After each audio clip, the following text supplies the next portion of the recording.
everybody? Welcome to episode number 151 here on season 1. And today we are talking about, will Acorns be around in 10 years? Or will Acorns be around long term? Anyways, this question comes from Jeshua Baltazar in 1999. Wow, 1999, I was only 9 years old. Anyways, and he asks, makes a statement. By the way, sorry if I botched the name. Anyways, we won't talk about it. Anyways, he asked, the thing is, will the app still be around for even at least 10 years? And very valid point that you bring up, and I think that that's the question that a lot of investors have with these startup app companies, investing app companies, and about will they be here long term or even like next 5 to 10 years, because what we see in most startups is usually about 5 years in business, about half to quite a big percentage of businesses go out of business in 5 years. So it's definitely one of those things like, will my money be safe? I want to make sure that I'm doing the right thing with my money, and should I go with something long term or that I know has been around long term, or should I try one of these apps that may be more user-friendly and specifically targeted to the millennial generation? So real quickly, I've been using the app for almost 2 years. I'm actually coming up on 2 years here in about 4 months from now. So April, actually early March, I believe.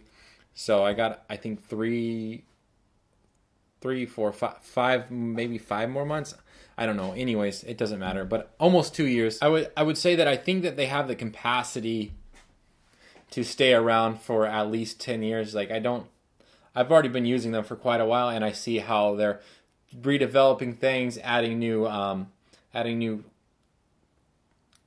like accounts, adding different platforms on where you can use Acorns and all kinds of stuff, and also updating the user interface, which has been awesome. When I first got on, it was like Stone Age. Like I said, when I first signed up, they were just an app.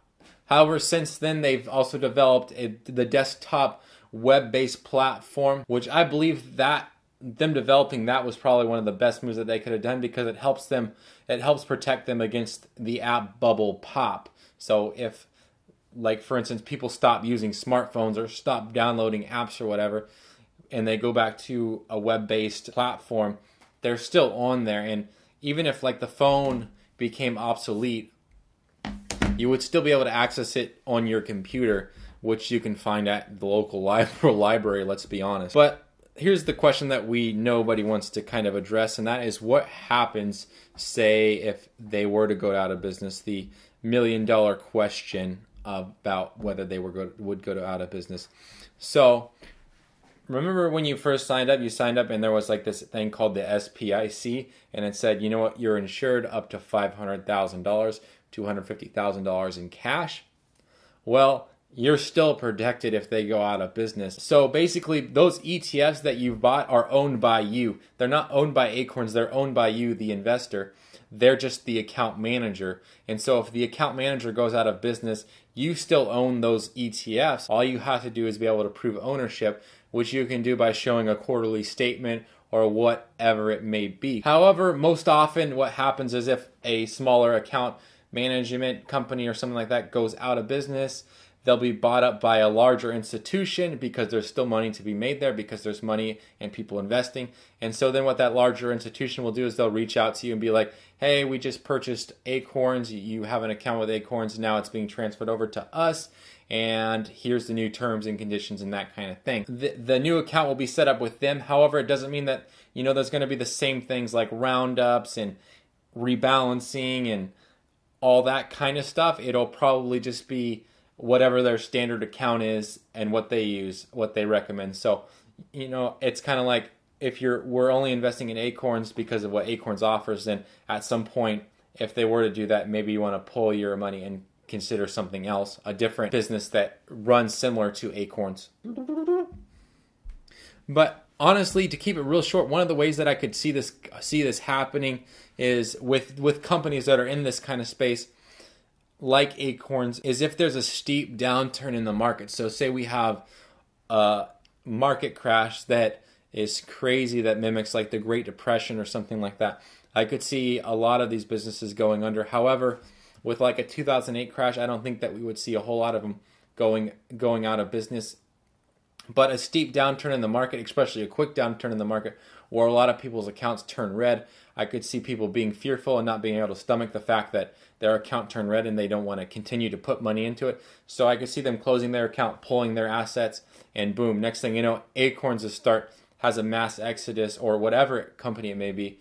And so now they're losing funding from the investors, which would be like, or from the customers, which would be your dollar per month to them. And this unfortunately would lead to companies like that closing their doors. So that's one way that it could happen, but I don't think that that's possible.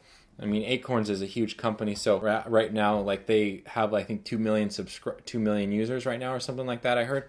So that's crazy numbers that they're raking in per month. But anyways, let's go ahead and just leave it there. So that's what happens to your money if Acorns were to go out of business, and I don't believe that they will, especially over the next 10 years. Well, let's go ahead and dive into the question of the day. And what happens when you get scared half to death twice? The answer is that you die. It's pretty obvious. Half plus a half equals a whole, and that's a whole death. So if you get scared half to death twice, it would be considered you would get scared whole death, which means that you would die. I know it's kind of weird, but math problems kind of scare people, I guess. Anyways, if you guys have any questions regarding Stash, Acorns, or Robinhood, as well as general investing advice, business, Etsy, or coaching, feel free to post those questions down below, and I will try to get those on the next episode.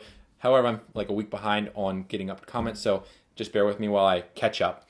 Anyways, don't forget to subscribe up here and check out Roth IRA Acorns account, and then check out this other video right here. And as always, thank you for watching. I really appreciate it.